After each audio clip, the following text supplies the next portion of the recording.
اعوذ باللہ من الشیطان الرجیم بسم اللہ الرحمن الرحیم نحمدہ ونصلی علی رسولہ الکریم وآلہ الطیبین الطاہرین المعصومین المظلومین اما بعد فقد قال اللہ تبارک وتعالی فی القرآن المجید وقولہ الحق بسم اللہ الرحمن الرحیم وانکحوا الایام منکم والصالحین من عبادکم وامائکم ان یکونوا فقراء یغنہم اللہ من فضلہ واللہ واسع علیم۔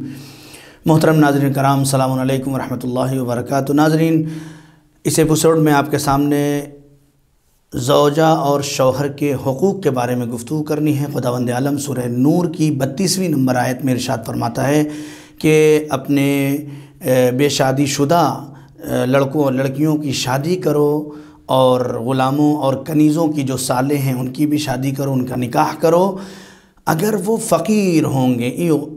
ان یکونوا فقراء، اگر وہ فقیر ہوں گے، یغنہم اللہ من فضلہ، اللہ اپنے فضل سے انہیں غنی بنا دے گا۔ تو ناظرین، خداوند عالم نے شادی کو ایک مبارک اور ایک بابرکت چیز مانا ہے، اور اس کو بہت زیادہ روایات میں تاکید کی ہے کہ نوجوان لڑکا ہو یا لڑکی ہو غیر شادی شدہ اور غیر نکاح کی زندگی نہ گزارے۔ لیکن اگر ناظرین مسئلہ یہاں پہ ہوتا ہے کہ وہ افراد کی جو شادی کر لیتے ہیں، بہت زیادہ ہمارے یہاں مشہور ہے کہ یہ وہ لڈو ہے کہ جو کھاتا ہے وہ بھی پچھتاتا ہے اور جو نہیں کھاتا ہے وہ بھی پچھتاتا ہے، جبکہ یہ بالکل غلط ہے۔ اصل میں صحیح یہ ہے کہ کائنات آدم و عالم کو اللہ نے اسی لیے خلق کیا ہے کہ زن و شوہر کے ذریعے سے اس گلستان کائنات کو سجایا جائے اور اس کے ذریعے سے نسل آدمیت کو آگے بڑھایا جائے۔ یہی مقصد خلقت آدمیت ہے۔ تو عزیزو، جب شادی ہو گئی اور ازدواجی زندگی شروع ہو تو کچھ حقوق ہوتے ہیں شوہر کا زوجہ کے اوپر اور زوجہ کے شوہر کے اوپر۔ جو سب سے پہلا ازدواجی زندگی اگر دیکھیں آپ روایات و قرآن کے آیات میں تو یہی ملیں گے کہ شادی ایک محترم رشتہ ہے، شادی ایک پاک رشتہ ہے، شادی ایک محبتوں کے اصول پر استوار رشتے کا نام ہے۔ اگر شادی اور نکاح کے درمیان محبت اور انسیت نہ پائی جائے تو یہ رشتہ کوئی رشتہ نہیں رہتا بلکہ بے معنی ہو جاتا ہے۔ اور اس میں سب سے پہلا مرحلہ یہ ہے کہ انسان کو ایک دوسرے پر بھروسہ رکھنا چاہیے۔ اگر بھروسہ نہیں ہوتا ہے تو پھر یہ رشتہ خود بخود دھیرے دھیرے کمزور ہوتا چلا جاتا ہے۔ اس میں کچھ حقوق ہیں، دو طرح کے حقوق پائے جاتے ہیں، ایک مالی حقوق، ایک غیر مالی حقوق۔ اگر آپ اسلامی دستورات کے مطابق دیکھیں گے تو مالی حقوق میں سب سے پہلا مرحلہ ہے مہر کا۔ جب شادی کرو تو مہر دو، یعنی لڑکا لڑکی کو کچھ رقم دے۔ ہمارے یہاں دستور الٹا ہے، شادی سے پہلے جہیز مانگنے کے لیے فہرست بھیج دی جاتی ہے، شادی سے پہلے یہ چاہیے وہ چاہیے، اگر یہ دو گے تو شادی ہوگی، وہ نہیں دو گے تو شادی نہیں ہوگی، جبکہ اسلامی دستور اس کے برخلاف ہے کہ لڑکا کچھ رقم لڑکی کو دے گا۔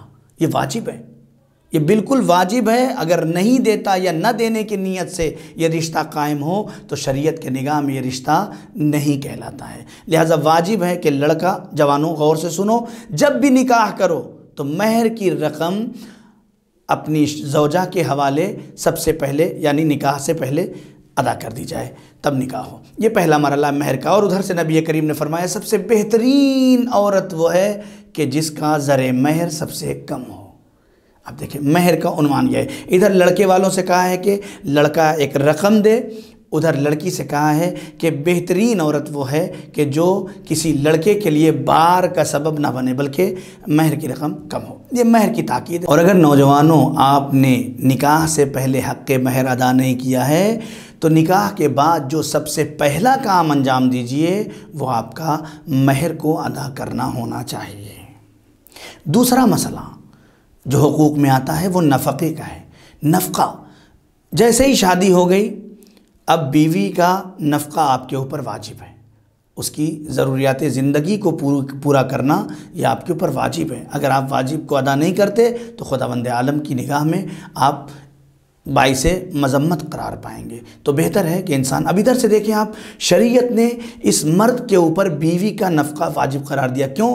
اس لیے کہ ادھر سے بیوی کو روکا ہے کہ بغیر شوہر کی اجازت سے گھر کے باہر مت نکلنا۔ ٹھیک ہے، ادھر روکا کہ تم بغیر شوہر کی، ادھر شوہر سے کہا تمہارے اوپر بیوی کا نفقہ واجب ہے۔ پھر ادھر دوسری روایت آپ دیکھیں کہ نبی کریم حضرت محمد مصطفیٰ صلی اللہ علیہ وسلم ارشاد فرماتے ہیں کہ جو شخص اپنے بال بچوں کے نفقے کے لیے، ان کی ضروریات زندگی کو پورا کرنے کے لیے اپنے گھر سے صبح کو نکلتا ہے اور محنت اور مشقت کرتا ہے، تو یہ کل مجاہد فی سبیل اللہ، یہ بالکل ویسے ہی ہے جو مجاہد اللہ کے راستے میں جہاد کر رہا ہو۔ یہ خداوند عالم کی نگاہ میں اس شخص کی اہمیت ہے۔ لیکن کوشش کرو میرے نوجوانوں کہ شادی کے بعد جو کسب مال ہو وہ حلال ہو، اس لیے کہ جب میری زوجہ کے دہن میں وہ مال حلال پہنچے گا تو آنے والی نسلوں پہ بھی اس رزق کا اثر پڑتا ہے، لہٰذا حلال رزق کی طرف آگے بڑھیں۔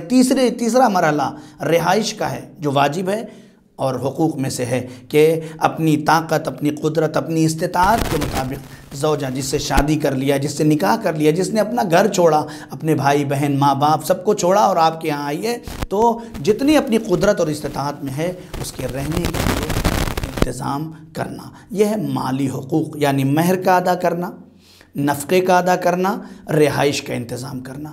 لیکن میرے نوجوانوں اس کے علاوہ کچھ غیر مالی حقوق بھی ہیں، وہ اہم ہیں، وہ بھی واجب ہیں آپ کے اوپر۔ وہ کیا ہیں؟ سب سے پہلا عدل و انصاف، یعنی نان و نفقے میں عدل و انصاف ہونا چاہیے، رہائش میں عدل و انصاف ہونا چاہیے، لباس وغیرہ کے انتظام میں عدل و انصاف ہونا چاہیے۔ ایسا نہ ہو کہ میرا مزاج ایسا ہے اور میرے مزاج کے برعکس آپ ایسی کوئی چیز میرے اوپر تھوپیں کہ جو میرے مزاج پہ بار گزرے۔ نہیں، جو ضروریات زندگی کو پورا کر سکتا ہو ایسی چیزیں اپنی زوجہ کے حوالے کرنا۔ دوسرا مرحلہ جو ہے وہ غیر مالی حقوق کیا ہے؟ عدل و انصاف، پہلا مرحلہ۔ دوسرا کیا ہے؟ حسن سلوک۔